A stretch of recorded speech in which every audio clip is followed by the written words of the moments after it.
Hey, Scott from Aristocop.com here. And Seth from Aristocop.com here. And together, the three of us, we are Markwood Men's Breakfast Club. Welcome back once again to Tobacco Advent Day 15. It's our annual countdown, count up to Christmas. We can't decide. Welcome back. It's only been a couple years that we've been debating this. Oh, if you're new, where you been? You got a lot of catching up to do. But welcome, anyway. Yeah. We've been smoking tobacco samples that have been sent to us by other members of Markwood Men's Breakfast Club, and we do appreciate those contributions. And today, we're going to be smoking Solani aged Burley Flake, which was sent to us by Christopher Severt. Thank you. Christopher, we're breaking our own rule. We said that we would only smoke 2 blends provided by each person. And the people that have provided us with tobacco that we're smoking are receiving their very own cornament, which is the official corncob pipe of Tobacco Advent. And we're running low. We've asked for folks to send, and I'm not here to criticize you because you guys have been coming through for us. Right. But we are running out of our stash that we have for this series of recordings that we're making, I guess. You could say that. Here, we'll just take half of this. We're both out of town and have been for about the last week. And so we're having to batch record these as per usual.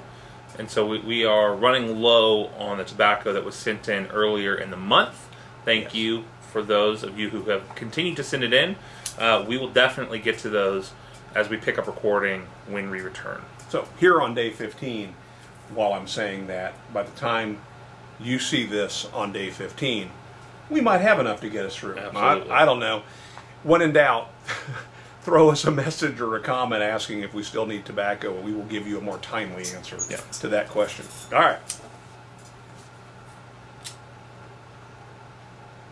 Anyway, he's getting 3 cornaments. Nice. Yeah. Thank you, Christopher.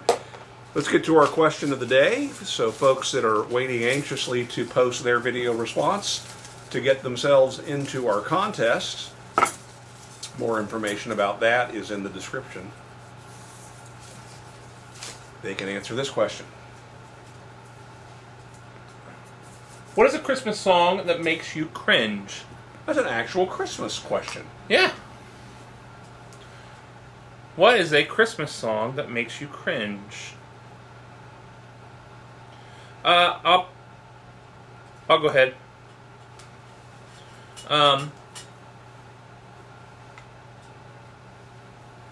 It's half cringe, half ironic cringe.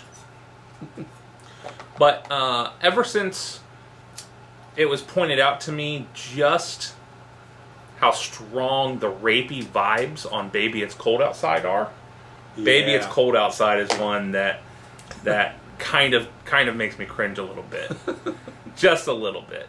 Well, and some versions more so than others. Mm-hmm. That's one that,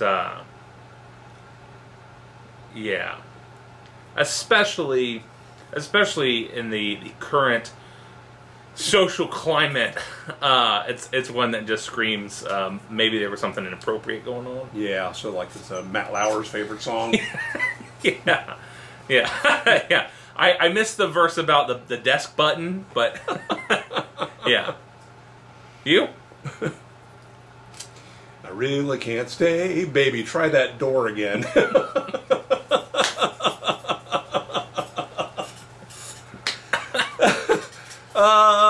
You know, not dissimilar to that would be probably what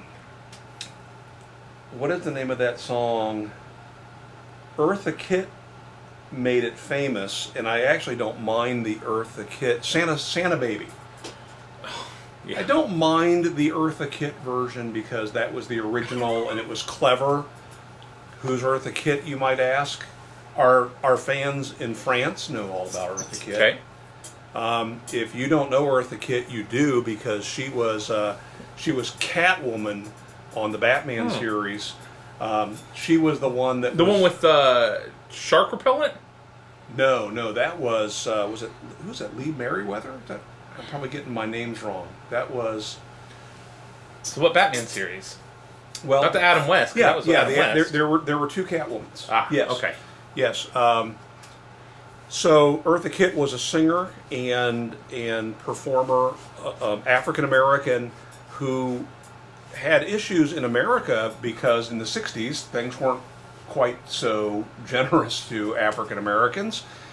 Went to France and found open arms and total as acceptance. a singing performer. As a singing performer. Really? Yeah. I mean, the '60s weren't perfect, but there's a lot of a lot of African American artists in the '60s, right? Yeah, in but segregation was still a thing, right? And socially not great, but if but you're from an artist standpoint, wanting total acceptance of Right, yourself, right. and perhaps right. I forget if she was one of the ones that was dating or perhaps married to somebody who was white. Right. That might have been the case Yeah. as well.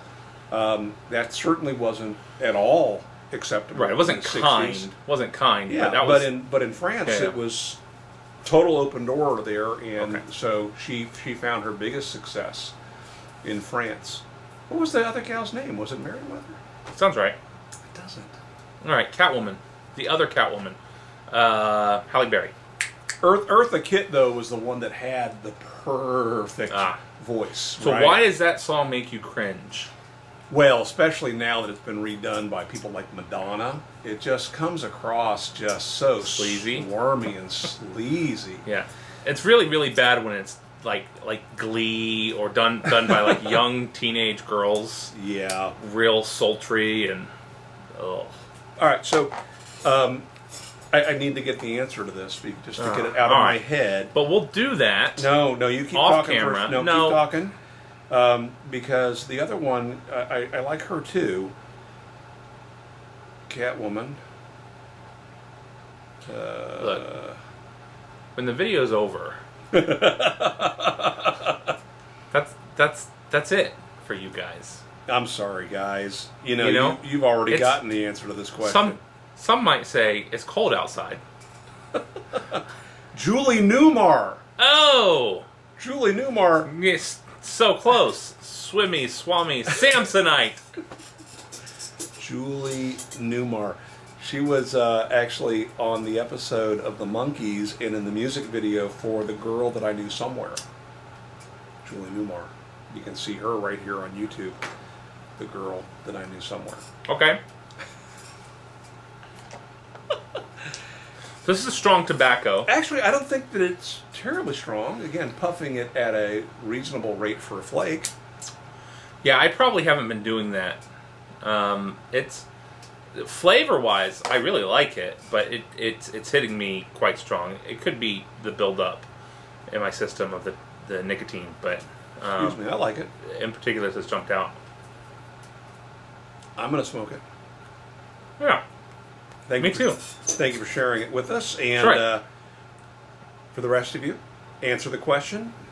Enter a video response. Yeah, the question again is, what is a Christmas song that makes you cringe? Makes you cringe. Should we make them come up with a different one? Yeah. They can agree with us.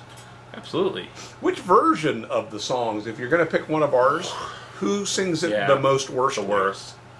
Yeah. Well, and I know that Baby It's Cold Outside has been parodied a couple of times really, really well. I want to hear Christopher Walken singing it as the Continental. It may have earned an unfair spot in my mind, though. We were just watching Elf the other night, and Will Ferrell and Zooey Deschanel sing that in the women's room. Yeah, again, illustrating that it's just a creepy song. Yeah. So, all right. Thank you guys. Thank you for the tobacco. Make it a great day. We'll see you again tomorrow. See ya.